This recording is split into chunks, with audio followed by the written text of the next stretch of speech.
Olá, boa noite. Tudo bem?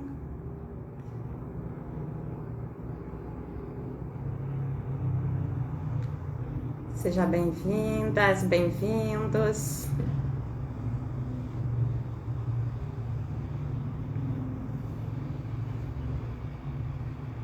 Daqui a pouco a gente inicia a nossa live.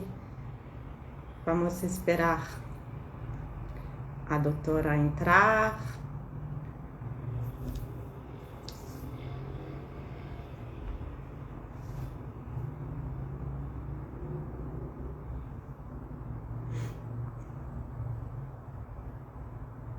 Oi a todo mundo que está entrando, sejam bem-vindas.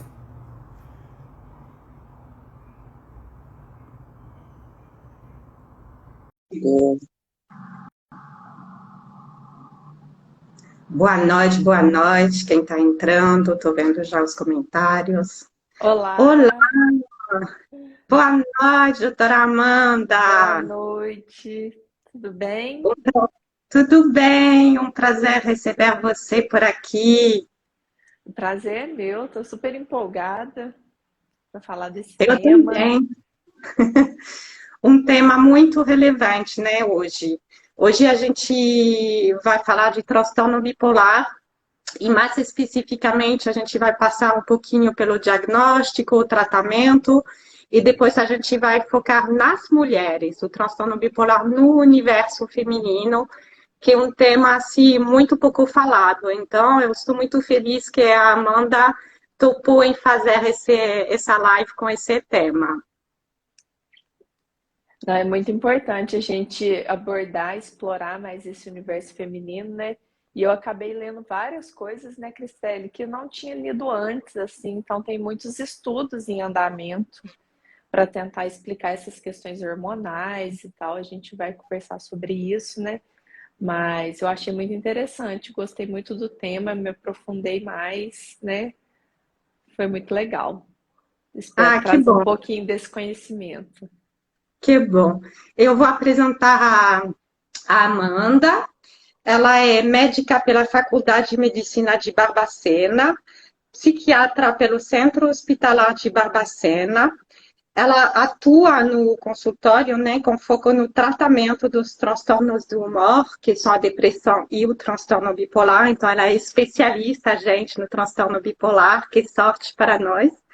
E atualmente ela é também professora do Departamento de Saúde Mental da Universidade Federal de Minas Gerais.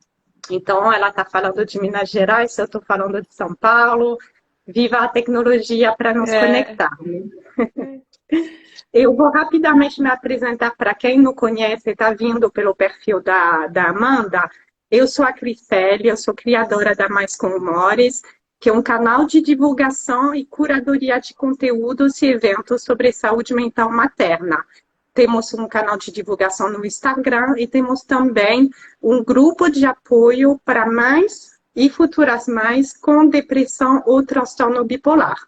É um grupo gratuito que acontece uma vez por mês.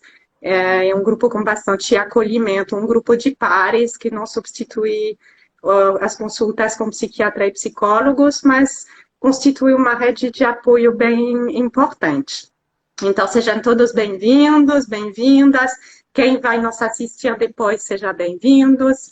E eu queria, Amanda, que você começasse para desmistificar um pouquinho o que é o transtorno bipolar. uhum.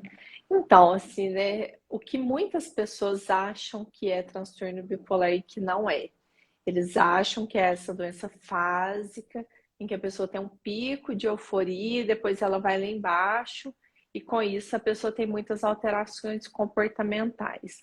Na verdade, transtorno bipolar não é isso, né? Isso é uma forma muito simplista de ver a doença. A gente sabe que o transtorno bipolar é uma doença que a gente envolve energia, impulso, humor, psicomotricidade, alteração de senso-percepção, mas a gente tem como formas nucleares a gente pensar na energia, no impulso e nessa psicomotricidade. Então, o paciente ele pode ter alteração de humor quando a energia dele aumenta, né? Então é um estado em que o cérebro liga mais, é estado de hipomania ou mania. É um liga do cérebro, e esse cérebro que liga mais, ele pode ficar mais impulsivo, mais compulsivo, mais acelerado, pensando mais, fazendo mais coisas, tudo consequência de um excesso de energia. Isso é o que a gente chamaria de hipomania. Então, seria um excesso de energia. E a mania seria um excesso de energia muito maior, que leva a uma disfunção mais grave, né? Então, o indivíduo ele pode ter uma quebra de contato com a realidade, o indivíduo pode ficar extremamente, realmente compulsivo, porque na hipomania a gente percebe mais aumento de impulso. A pessoa compra, mas ela não se endivida, né? A pessoa sai, mas ela não se compromete tanto nas saídas. E na mania, a pessoa pode ter muita disfunção secundária a esses comportamentos. Então, a gente tem que pensar nisso. Energia é um liga do cérebro, eu faço mania e hipomania. Quando o cérebro desliga, a energia cai, eu tenho um episódio depressivo. Então, o episódio depressivo ele vai vir com vários sintomas, né? Queda de energia, queda de interesse e prazer, humor deprimido, vai vir com pensamentos negativos, né? De insegurança, de medo, queda da concentração, alteração de função vegetativa, de sono, apetite. Então, a gente vai ter várias alterações que a gente chama de depressão. Lembrando também, né, Cristelle, que os pacientes podem fazer estados mistos. Então, a gente. Complicado. Então, assim, tem uma forma de piorar os sintomas, que os estados mistos são esses sintomas piorados, porque eu tenho um excesso de energia, mas eu tenho uma valência negativa da depressão. Então, eu tenho, né, um fundo depressivo e um aumento de energia. Quando esse aumento de energia é pequenininho e o fundo depressivo é grande, tem muitos sintomas depressivos, a gente chama de depressão mista. Então, há um predomínio dos sintomas depressivos. Então, é uma depressão mais energizada. Então, a pessoa passa a ficar, né, deprimida, mas ela não sente tristeza, ela sente muita angústia, muito desespero, muito desassossego, porque é uma tristeza acelerada, né? É uma tristeza potencializada por essa energia. A pessoa pode ter aumento de impulso dentro da depressão mista, então passar a comprar, a beber, a comer muito, né? Ter os gastos insensatos podem acontecer. Então a gente vê isso tudo dentro da depressão mista. E a gente teria a hipomania e a mania mista. A hipomania mista, quando o paciente tem um excesso de energia, né? E ele tem um fundinho depressivo. Então, ele não vai ficar triste, angustiado, muitas vezes ele vai ficar mais agressivo, mais irritado, mas não fisicamente agressivo. Só na mania mista é que o paciente chega a ficar fisicamente agressivo. Então, a gente tem esses aumentos de energia. É como se o cérebro ele ligasse certas áreas e desligasse outras áreas. E conforme esse liga e desliga que ele faz, a gente dá um nome diferente para esses estados. Sabendo que quando liga algumas áreas e desliga outras, a gente tem os estados mistos. É bem complicado, né? A Amanda acabou de descrever o que é hipomania, mania, depressão, estados mistos, onde tem um pouquinho de cada. Então, é uma doença do cérebro mesmo, não é falta de fé, não é preguiça, não é nada disso, né? É uma doença do cérebro, com algumas áreas do cérebro que ativam e outras desativam. É uma doença que é com alta carga genética, né? Quando a gente olha as causas. Exatamente. Porque assim, as pessoas têm uma ideia ainda, né, Cristelle, que doença psiquiátrica é doença da mente, é doença psicológica. Não é, gente. É doença química do cérebro mesmo. Tem a ver com a química do cérebro, é uma coisa totalmente biológica. Né? A gente pode ter os desencadeantes ambientais, mas é primariamente uma doença do cérebro, tem que ter uma predisposição genética para ela acontecer. Então, é muito comum que, ao diagnosticar transtorno bipolar em um membro da família, a gente identifique a doença em outros membros da família, porque é uma doença que a heredabilidade chega a 90%. né? Lembrando, né, Cristelle, que herdar o gene não quer dizer que vai herdar a doença, né? Então, assim, você pode herdar, ter 90% de chance de herdar o gene, mas não herdar a doença. Então, isso também é possível de acontecer, né?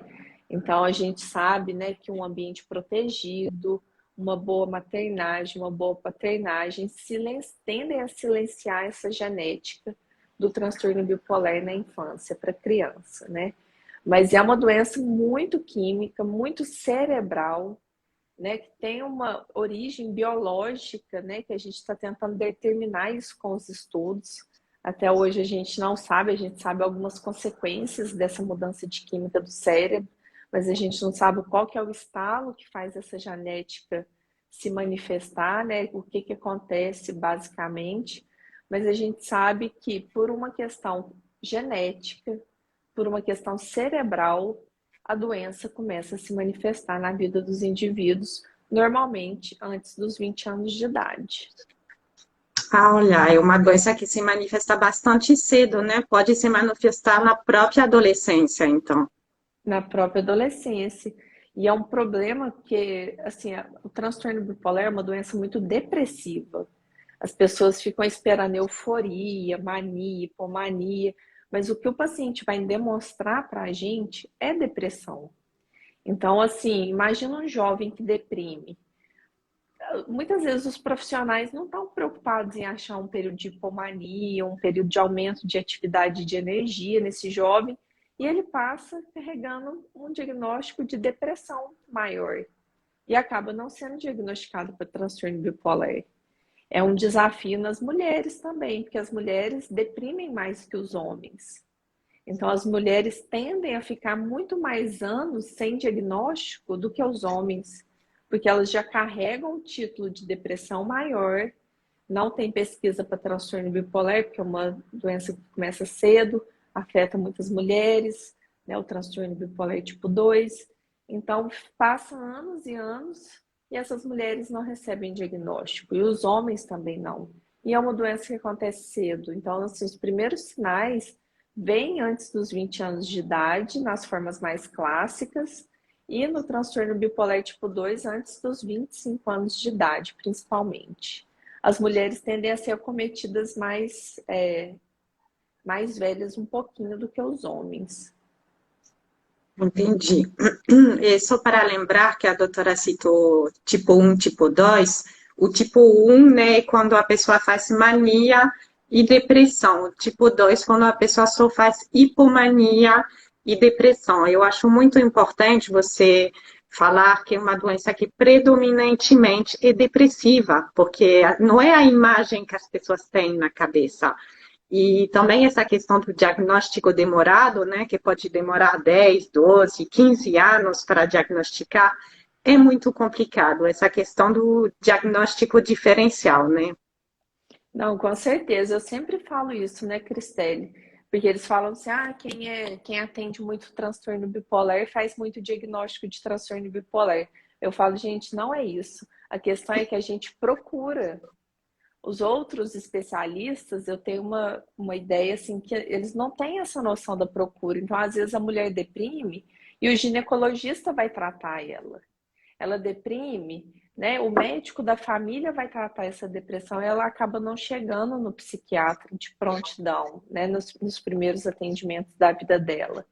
Ou às vezes o próprio psiquiatra acha que transtorno bipolar tem cara, né?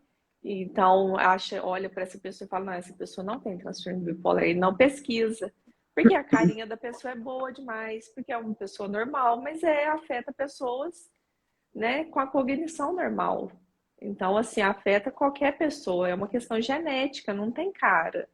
A gente não escolhe, né, falar que esse perfil é transtorno bipolar e esse não. A gente não sabe se a gente não pergunta e não investiga, né? Então, quem não investiga não diagnostica.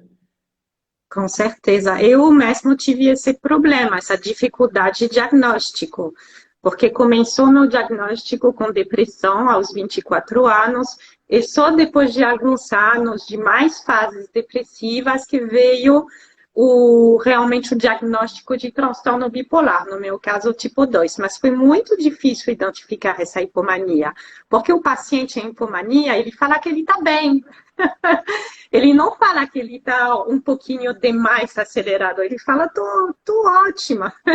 Tô Então, ótimo, tô bem demais, né? tô criativa, tô fazendo um montão de coisas, tô adorando minha vida, tô um pouco irritada, né? Mas tô fazendo muita coisa. Então, de fato, é um diagnóstico que é difícil. E como que a gente trata transtorno bipolar? Assim, quais são os principais tratamentos? Então, assim, a gente tem dois pilares, né? A gente não pode esquecer que sendo uma doença do cérebro, que acomete tanto o cérebro, assim, a gente vai precisar de medicação. A gente não trata transtorno bipolar sem remédio.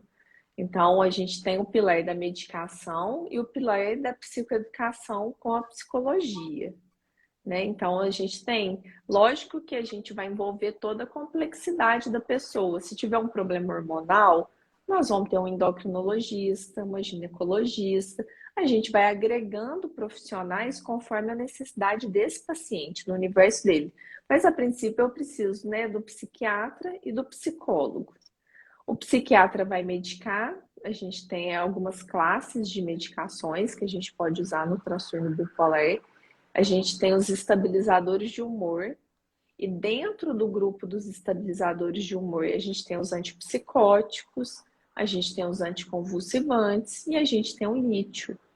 Então, a gente lança mão principalmente dessas medicações, que é uma coisa que talvez a gente ainda não vê na prática, sabe, Cristelle? Às vezes o médico começa com um antidepressivo, porque não fez o diagnóstico, e o paciente fica tomando aquele antidepressivo durante muito tempo, né? Até que ou o médico se atenta que tem que colocar um estabilizador de humor, ou o paciente tem uma piora com o antidepressivo, né? E começa o estabilizador. Mas a gente sempre começa primeiro com os estabilizadores antimaníacos, né? Para a gente cobrir essa fase de excitação do cérebro, da hipomania, da mania. Então a gente sempre opta, né, por colocar primeiramente um lítio, por exemplo, um divalproato, uma carbamazepina, né, o aripiprazol, enfim, uma medicação que possa cobrir a doença como um todo. E depois a gente vai olhar essa fase que o paciente se encontra. Então, é um erro comum o profissional olhar assim, o paciente está deprimido, então toma antidepressivo. E se esquecer da fase de aumento de energia, né? Então, a gente usa esse conjunto de medicações. A gente usa antidepressivo, sim, né? As pessoas sempre perguntam, sempre acham assim, que não pode antidepressivo de jeito nenhum. Não é isso. Não é o nosso primeiro passo, mas é um passo que a gente tem que dar. Se for necessário, a gente usa antidepressivo também. Muitas vezes é necessário, né? Então, a gente faz isso, tem essa cobertura da medicação. Lembrar que são a grande parte das medicações que a gente tem na psiquiatria hoje podem ser usadas na gravidez e no pós-parto. Então, assim, não justifica tirar a medicação da gestante, tirar a medicação da puérpera por causa de uma questão, né, da amamentação ou da gravidez. A gente não deve usar os anticonvulsivantes, exceto a lamotrigina, que pode ser usado na gravidez. Mas assim, eu faço sempre esse alerta, Cristelle, porque assim, é uma das grandes causas de depressão pós-parto. É a retirada da medicação na gravidez, né? Então isso não deve ser feito. A gente deve pesar bastante, né, se a gente vai tomar essa conduta ou não. Então, a gente tem essas medicações, tem os estabilizadores, os antipsicóticos, né, os anticonvulsivantes, o lítio, que é excelente. A gente pode usar por algum período os sedativos, os hipnóticos, né, se o paciente precisar dormir e não estiver conseguindo dormir. E, é claro, associar a psicoterapia. Porque uma das coisas que acontece muito com o paciente é ele não passar a identificar o que é dele e o que é da doença. Porque muitas vezes são tantos anos de doença que a pessoa não sabe identificar, né, o que está acontecendo. Ela não sabe identificar, assim, esse comportamento é meu, esse comportamento é da doença instável, o que é meu, o que sou eu. Então, a terapia, né, com um psicólogo que entende sobre transtorno bipolar vai dar substrato para essa pessoa entender né, essa questão do diagnóstico e das características clínicas da doença.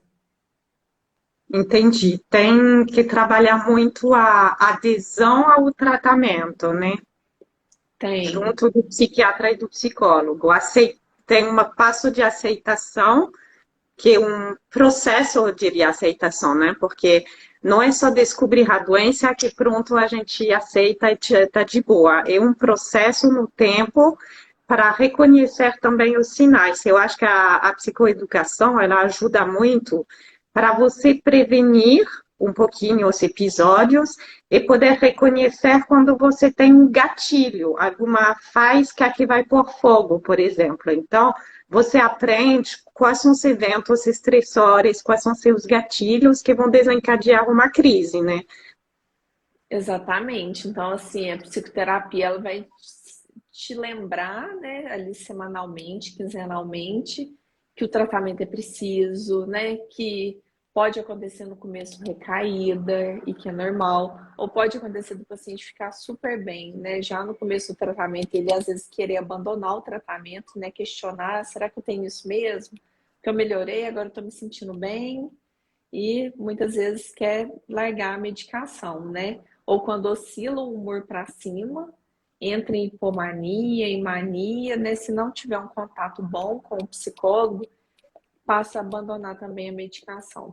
Então, uma prevenção de recaída, né? A gente sabe que é um dos maiores fatores para recaída é realmente abandono da medicação, abandono do tratamento. Então, a gente trabalhar essa adesão junto com o paciente, essa aceitação, né, que é um processo, não é fácil para o paciente entender que ele tem uma doença crônica, né, entender que é uma doença que exige tratamento contínuo. Então, a psicoterapia ajuda em tudo isso. Ah, que bom. E realmente é uma questão de vários profissionais assim se falarem. E tem uma questão também que você precisa associar à família. Você recebe familiares também no consultório? Recebo familiares. Acontece de tratar alguns membros da família também, assim, não é incomum, sabe, Cristela? Às vezes você atende o paciente e fala, olha, esse paciente tem transtorno bipolar, isso é da doença, e às vezes um dos pais fala, não, mas eu também identifico que eu tenho esses sintomas e eu também quero tratar, né? Então pode acontecer, a gente encaminha para um profissional que a gente sabe que é bom, né, que vai ter um manejo bom do transtorno bipolar, mas assim, a gente tem que fazer muitas vezes, né, um fechamento com a família em relação a esse diagnóstico, porque o apoio familiar é muito importante também. Né? A gente precisa de ter alguém ali do lado da pessoa que vai dar um apoio para ela, que vai, né, nos momentos difíceis, vai tentar acalmar ela e não potencializar os sintomas, né, como muitas vezes acontece, mas sim acalmar os sintomas dessa pessoa. Então, assim, é importantíssimo, né, se o paciente nos permitir a gente conversar com a família sobre a doença também. Ah, com certeza. O papel da rede de apoio de uma maneira mais ampla e fundamental, né? A família e também outras pessoas que podem fazer parte dessa rede de apoio, amigos, enfim, é fundamental realmente. E só para voltar a uma coisa que você falou, que eu acho importante ressaltar, que realmente existem remédios seguros, é importante falar isso, existem remédios seguros para a gravidez, para o pós-parto, para a amamentação, porque é uma pergunta que eu recebo muitas vezes, eu vejo como um mito, não, na gravidez tem que parar todos os remédios. E aí, na verdade, isso é um risco para a recaída, do mesmo jeito que não só para grávidas, mas para todo mundo, parar o remédio aumenta muito o risco de recaídas. Então, acho Muito. importante a gente ressaltar esse ponto, né? Eu até estava lendo um estudo mais cedo, né, para ver um pouquinho desses números, né, quantos por cento dessas mulheres que recaem. Aí eu estava lendo um estudo mais atual falando que até 70% das mulheres que são retiradas as medicações durante a gravidez têm uma depressão pós-parto. Então, assim, achei altíssimo. 70%? achei altíssimo de mulheres com transtorno bipolar retiram a medicação, provavelmente já deprimem na gravidez, porque a depressão pós-parto normalmente ela é só um contínuo da depressão na gravidez, né? E até 70% das mulheres podem chegar a deprimir, ter uma depressão, um quadro de humor no pós-parto, secundária a essa retirada da medicação. E assim, aí eu estava lendo também quais são os profissionais que mais retiram a medicação das mulheres, né? E assim, o maior índice são os obstetras. Então, assim, mostra que tem ainda um desconhecimento, um preconceito, né, em relação aos psicotrópicos durante a gestação, porque a gente pode usar vários cristélios, não é assim, não são antidepressivos, praticamente todos a gente pode usar, exceto a paroxetina, né? Os antipsicóticos a gente pode usar também, então assim, dá para segurar um quadro hipomaníaco na gestação, um quadro depressivo, a gente tem o que usar. Agora, os anticonvulsivantes a gente não usa, porque realmente existe um risco aumentado, né? A gente não faz uso deles, mas a gente tem várias possibilidades de tratamento durante a gestação e no pós-parto. É bom reforçar isso. Anticonvulsivante é muito falado o ácido valproico, né? Porque ele pode causar, ele tem um risco de causar malformação que é muito mais elevado. Tem uma pergunta aqui se deve parar o lítio no primeiro trimestre apenas, se é indicado parar o lítio no primeiro trimestre. Então, na verdade, os estudos, eles são muito controversos. Tem estudos que colocam, não, a gente pode parar o lítio no primeiro trimestre e depois retoma com a medicação. Eu, particularmente, né, já que a conduta fica, né, em última análise, a conduta é a conduta do médico, né? Por mais que a gente tenha vários estudos, a gente vai ver qual deles a gente vai seguir. Eu prefiro não usar lítio na gestação, né? Eu tento fazer muita psicoeducação com as minhas pacientes. Assim que elas chegam, eu já pergunto, Cristelle, você deseja ser mãe? Porque eu já tenho que raciocinar lá na frente, tendo uma mulher em idade fértil. Você deseja ser mãe de novo? Você deseja ser mãe? Ah, eu desejo, eu quero engravidar no final do ano. Então, eu já faço uma programação de longo prazo para essa mãe, para tentar estabilizar ela, usando uma medicação que ela possa continuar na gravidez. Então, o lítio, particularmente, eu não uso, apesar de poder usar a partir do segundo semestre, né, trimestre de gestação. Mas eu, particularmente, alguns psiquiatras também, né, que têm esse raciocínio, acabam não usando. Mas é seguro a partir do segundo trimestre? É relativamente seguro, sim. O bebê já está formado, o risco do lítio causar malformação cardíaca. Então, no primeiro trimestre, tem a formação do coraçãozinho do bebê. Então, depois disso, ele já está formado. Então, assim, eu acho difícil manejar o lítio, porque assim, a gente deixa no segundo e terceiro trimestre, mas aí no pós-parto já tem que tirar. Porque para a mulher amamentar, a gente tem que usar, por exemplo, o ácido valproico. Então, eu já tento deixar algo que vai tratar ela na gravidez e no pós-parto, né? O aripiprazol, a quetiapina, a risperidona, né? Eu tento deixar algum antipsicótico que eu possa usar depois durante a amamentação. Com certeza. E é uma verdadeira questão, essa questão da amamentação e dos remédios, do que pode, do que não pode. A gente, inclusive, falou bastante disso numa live anterior, então convido as pessoas a assistirem essa live anterior, onde a gente fala de transtorno bipolar na gravidez e no pós-parto. Então, a gente entrou em detalhe um pouquinho mais sobre isso.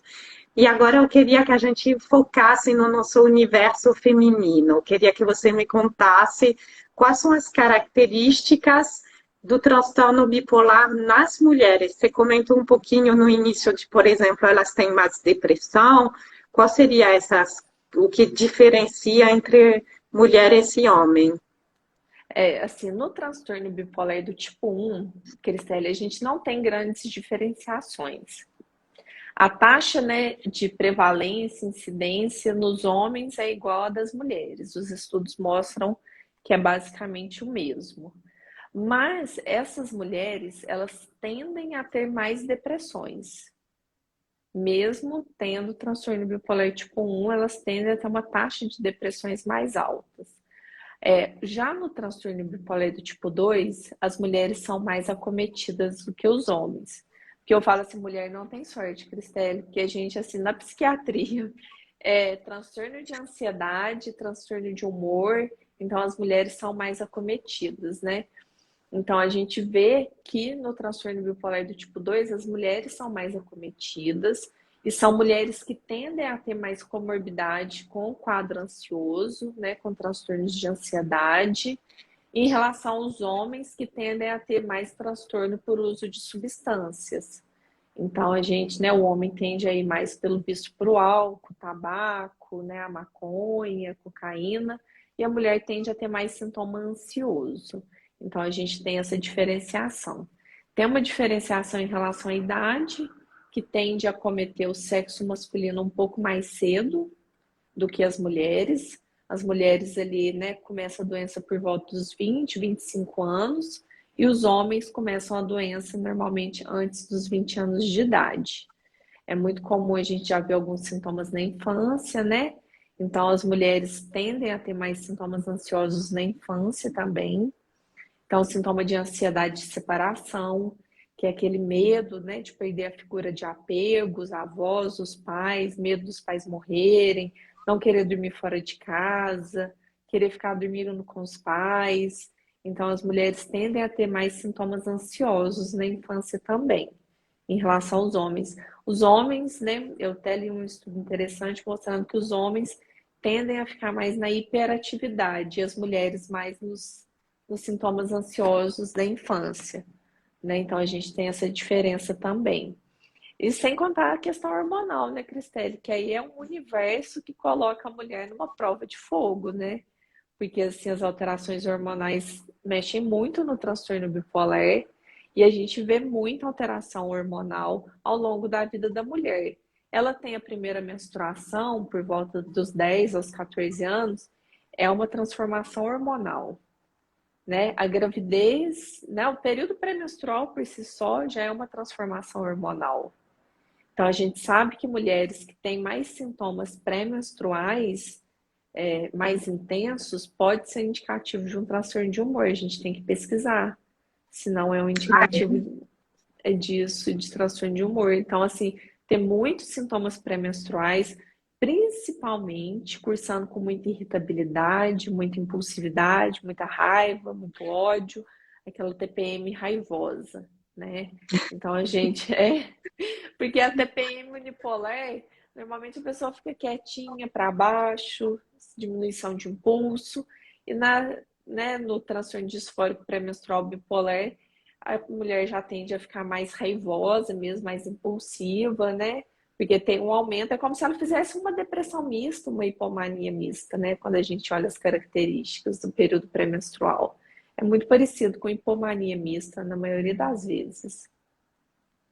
Mas aí você quer dizer que a mulher com transtorno bipolar, ela tende a ter um ciclo menstrual mais complicado, ela tende a ter mais TPM do que uma mulher que não tem transtorno bipolar. Exatamente.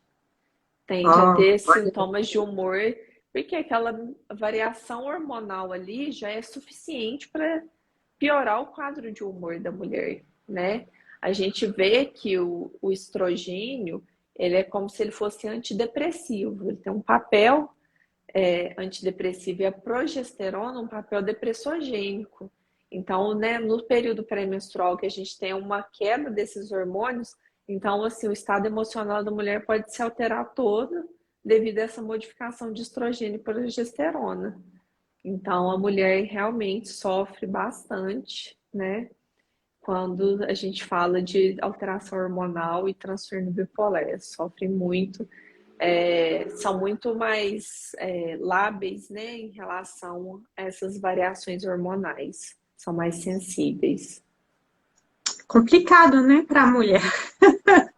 Complicado para a gente. A gente tem que lidar com muita Tudo mais um coisa. pouquinho. A gente tem que E não lidar com muita coisa difícil, né?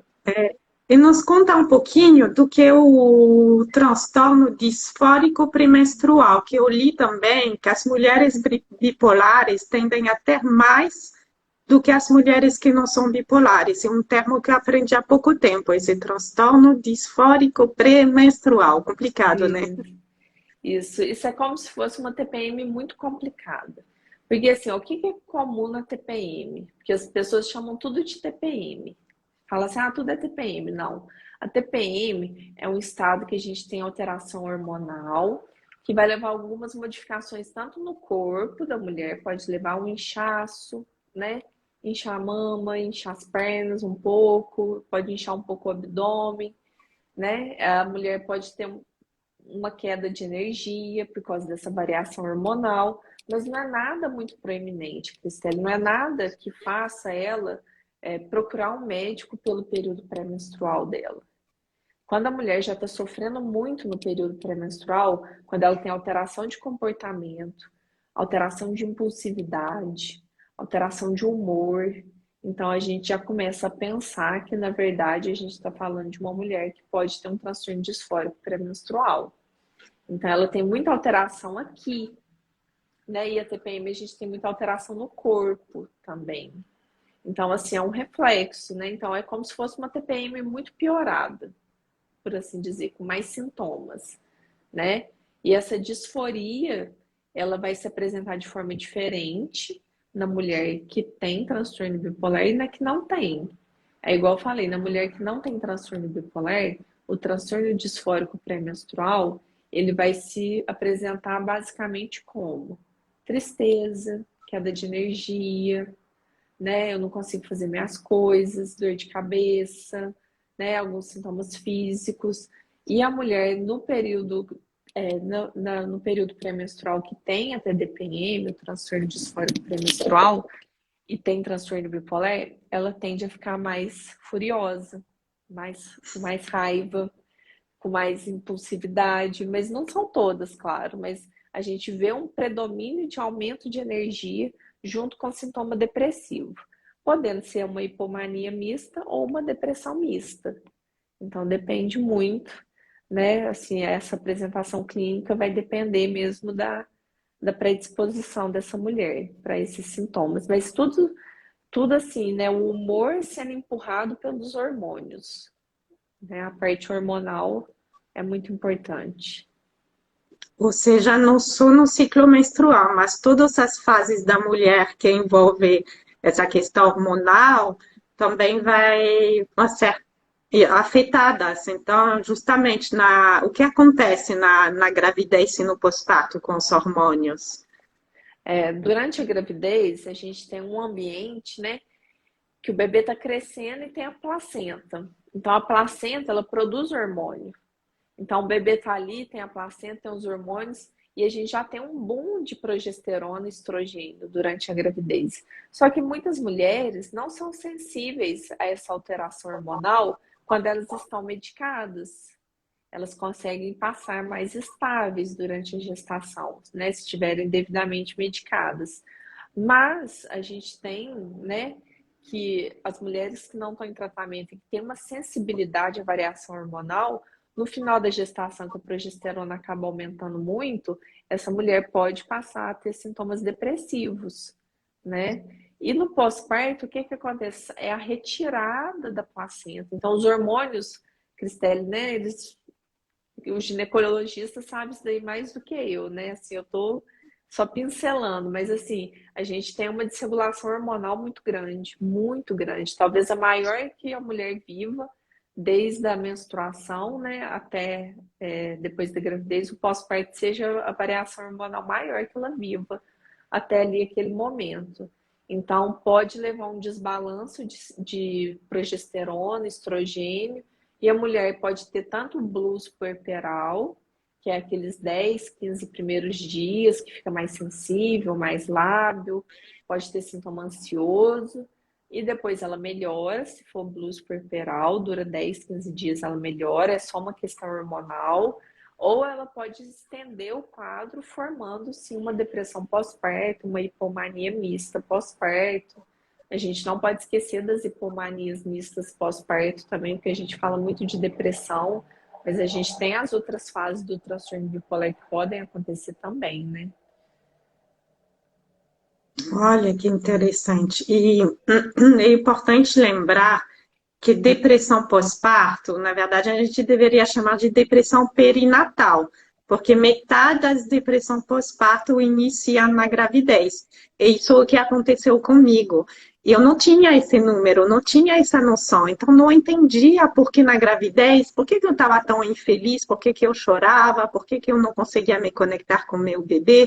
E, na verdade, já era sinal de uma depressão perinatal que continuou no pós-parto. Então, é importante a gente divulgar essas informações. E você falou de hormônios, então, que impactam no ciclo menstrual, impacta na questão do pré-parto, do pós-parto, e também na menopausa, a mesma coisa, vai afetar de novo, né? Na menopausa, a gente tem uma piora, tem descrito isso na literatura, né?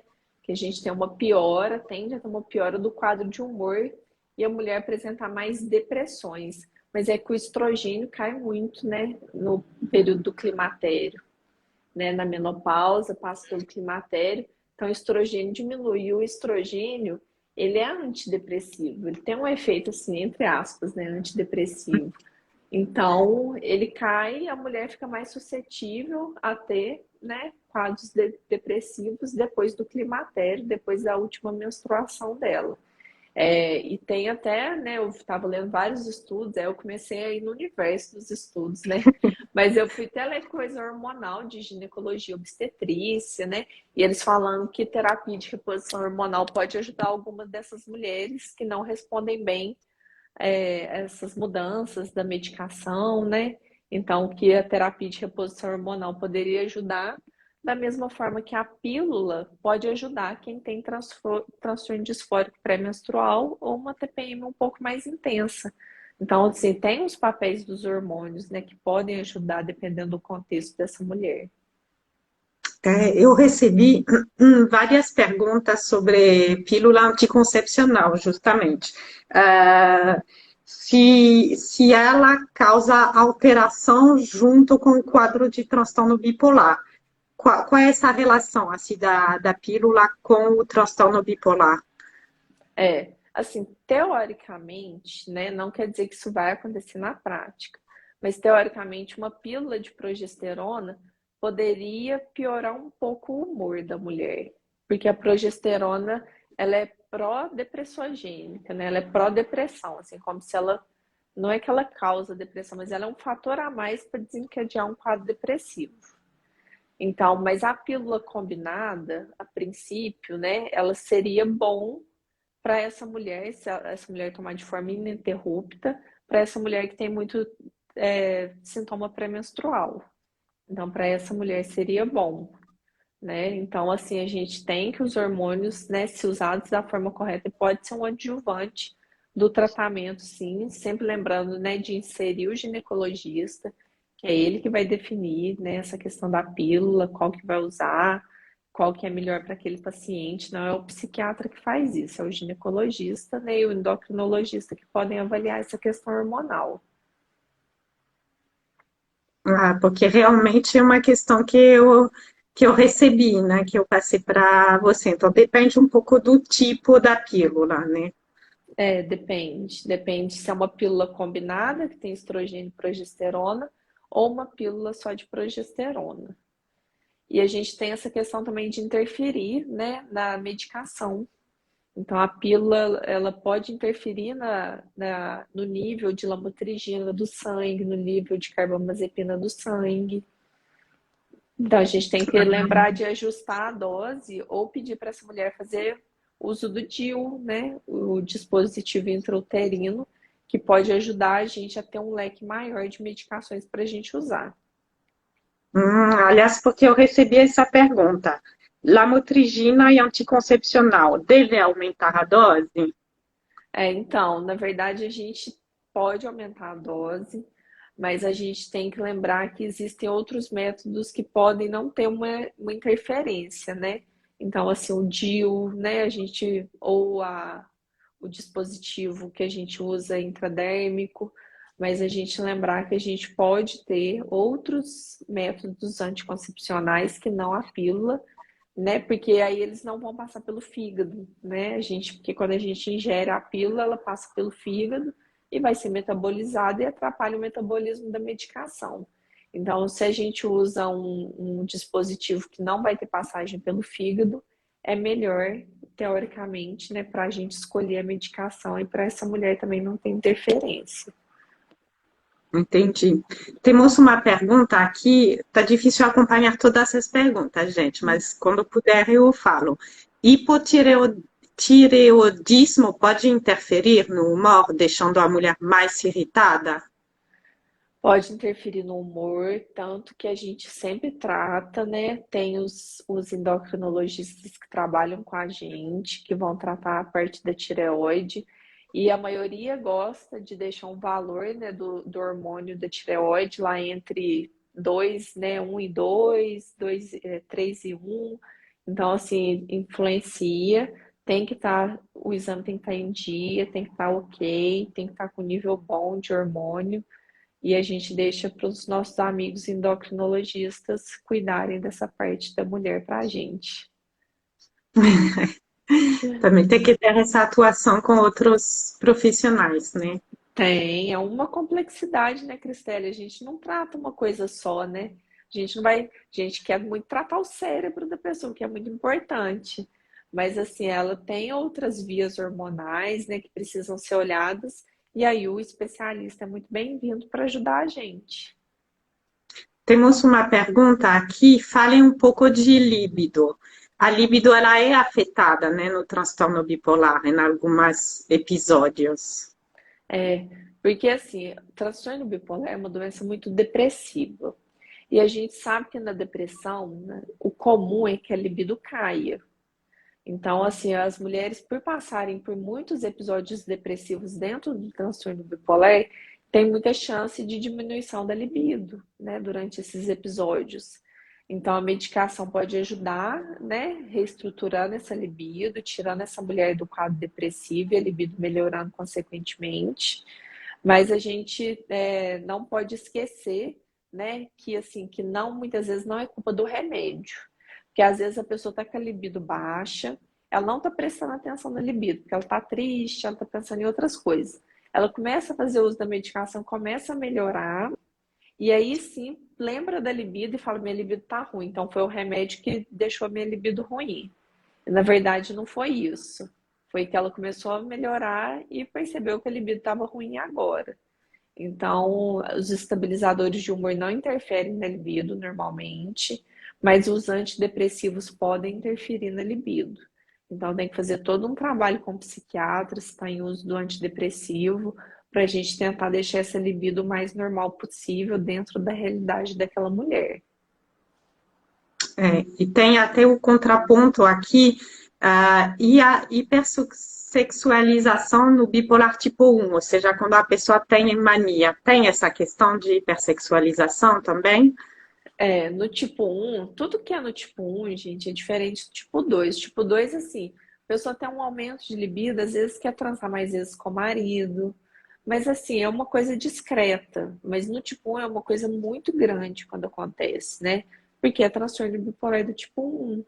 Então, assim, realmente a pessoa pode chegar a ter uma quebra de contato com a realidade, ficar hipersexualizado, né? E teve aquele caso que eu acho que todo mundo pergunta por causa disso também, aquele caso que aconteceu com aquela mulher, né? Que foi uma pena, assim, a gente presenciar uma coisa dessa, né? Com uma mulher, mas aconteceu dela estar hipersexualizada e me parece que era um quadro de transtorno bipolar do tipo um.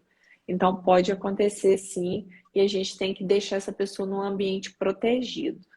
Se a gente tem um parente com transtorno bipolar tipo 1 e ele entra em crise, a gente tem que oferecer um ambiente protegido para essa pessoa, para a gente resguardar ela mesmo, né?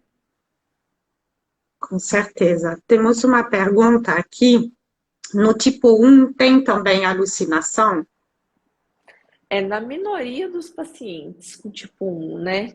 É igual eu falei no comecinho da live, todo mundo acha que transtorno bipolar é aquela coisa, nossa, a pessoa fica fora da realidade, fica grandiosa.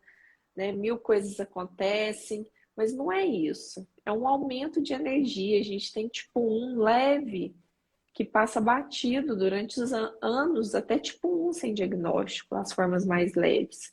Mas o tipo um mais grave pode ter sintoma psicótico, alucinar, né? Ouvir, ver coisas que não existem, delirar, acreditar numa crença que não é real e acreditar que essa crença é real.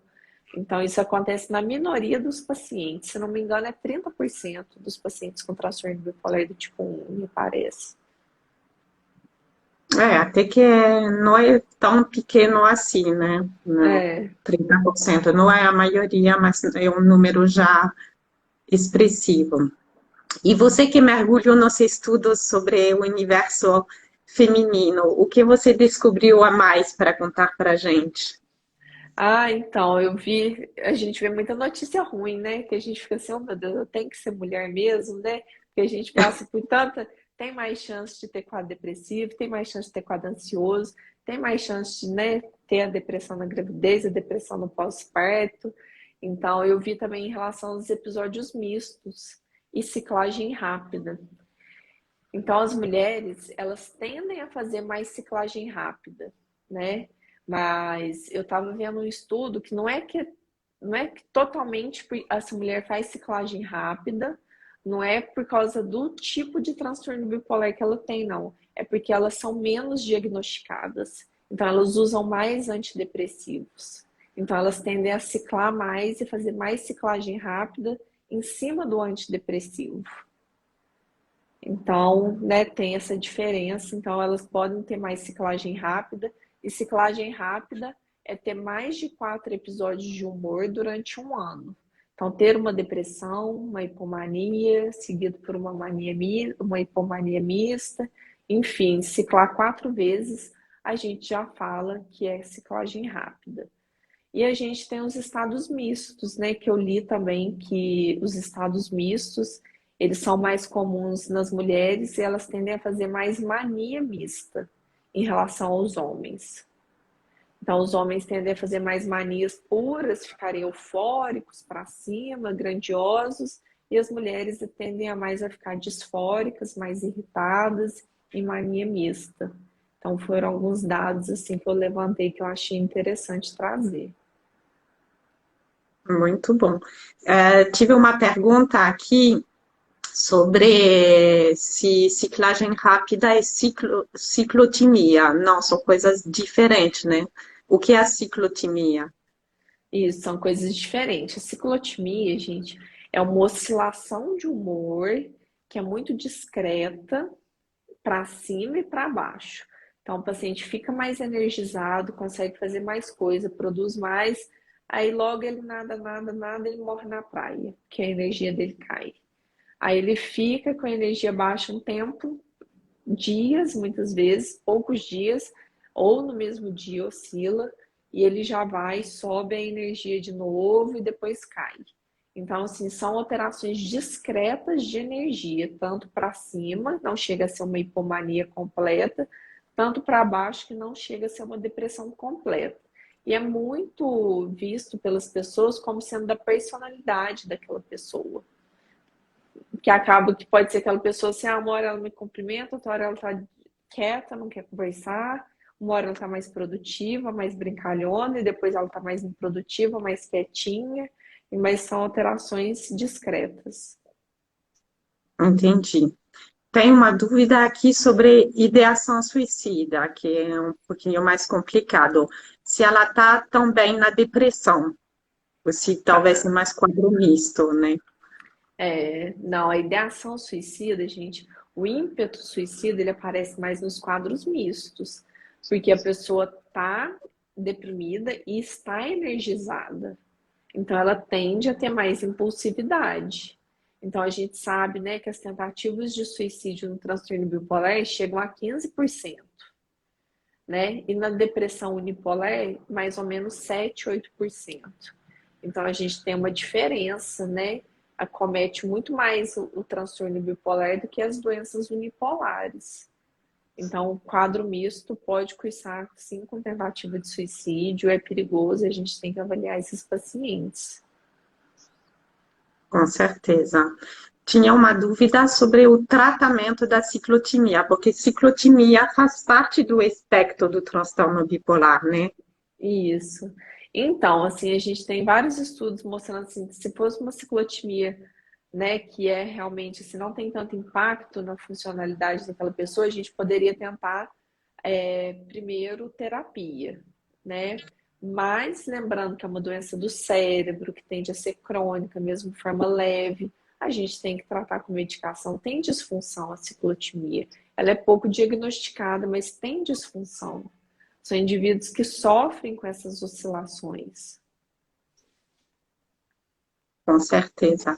Gente, eu vou tentar. Aqui tem outras perguntas. Tem uma pergunta para falar de esquizofrenia, só que a esquizofrenia está um pouquinho fora do nosso tema hoje. Esquizofrenia e depressão, ou transtorno bipolar, não, esquizofrenia é uma outra doença, né? Exatamente, é uma outra doença, né, que está no espectro das psicoses, né, que está, se a gente fosse ver num contínuo, está mais próximo do TAB 1 do que do TAB 2, mas é outra doença, né, é outra Outras categoria. características, outro tratamento. Isso, é diferente. As pessoas confundem muito por causa dos sintomas psicóticos, né, de ouvir vozes, ter delírios, então as pessoas, né, acabam confundindo e achando que é parecido, mas na verdade não é, né? A gente tem uma diferença bem marcante, que tem oscilação de humor, de energia, de impulso, né, no transtorno bipolar. Tem mais uma pergunta do diagnóstico diferencial, que é verdade que algumas vezes, como diferenciar o TAB do transtorno de personalidade borderline? Essa pergunta volta muito, né? Eu ia falar isso agora, eu falo assim, gente, eu acho que eu sou um imã para essa pergunta, mas é a gente, né, Cristelle? Você já recebeu muitos também, né? Então, assim, na verdade, né, a gente tem que saber que o transtorno borderline, ele tá no manual estatístico, né, desde 1980, e ele não sofreu modificação desde 1980. E a gente tem que, em paralelo, tá aqui o transtorno de personalidade borderline. Em paralelo, a gente teve vários estudos sobre transtorno bipolar que foram acontecendo ao longo dos anos e que foram crescendo, e a gente foi percebendo que, na verdade, esses pacientes que eram border, né, eles foram abocanhados por algum dos critérios diagnósticos do transtorno bipolar. Então aí começa a confusão, porque quem lê só o DSM e não tem tanta experiência clínica e não leu esses estudos em paralelos, vão achar que é mais ou menos a mesma coisa, mas não é. O border, né, ele tem a característica, o cerne dele, né, o central dele é não sofrer um abandono. Então, ele tenta de todas as formas não sofrer um abandono, né? E ele tenta do jeito que for preciso fazer. Então, as alterações comportamentais que o Border tem é relacionada a esse medo do abandono.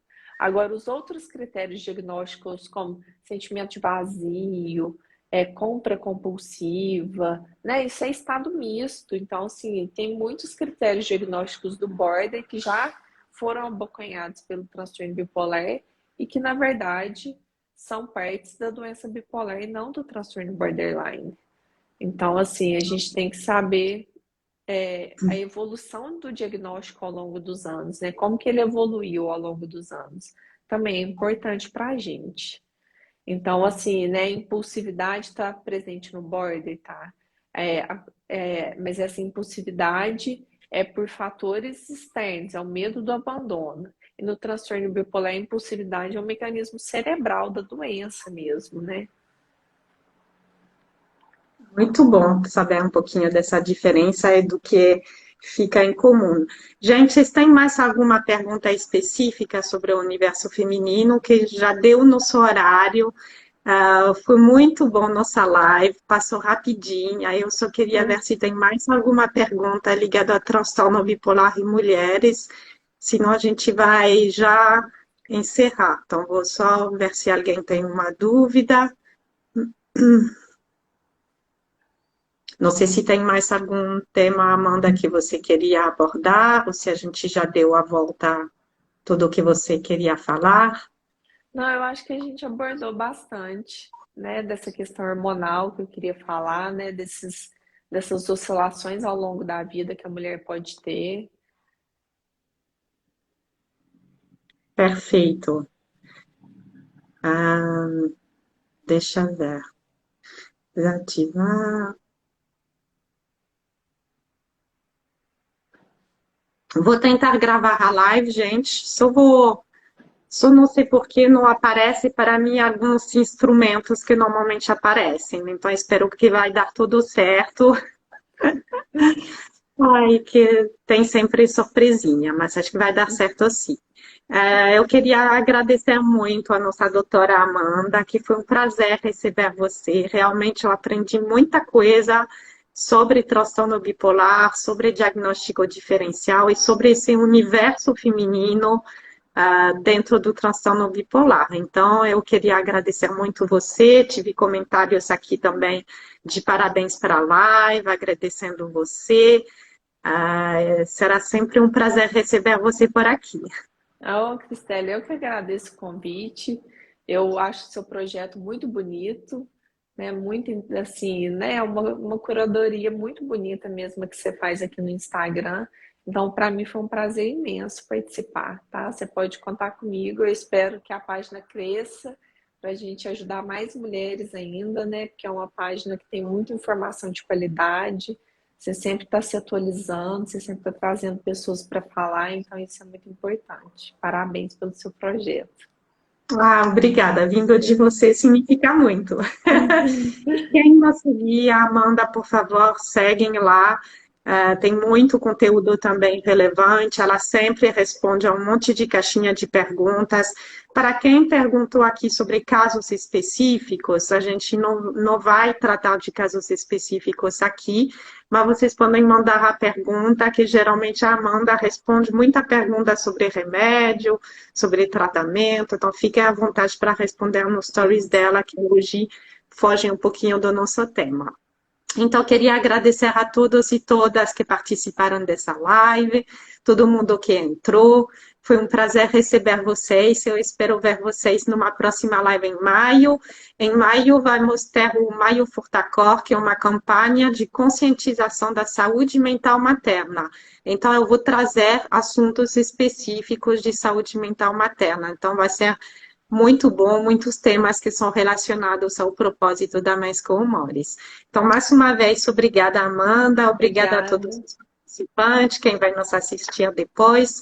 E a live vai ficar salva aqui no meu Instagram e também no YouTube para quem quiser assistir depois, tá bom? Tá bom, Cristela, um abraço, boa noite para todo mundo, boa noite para você.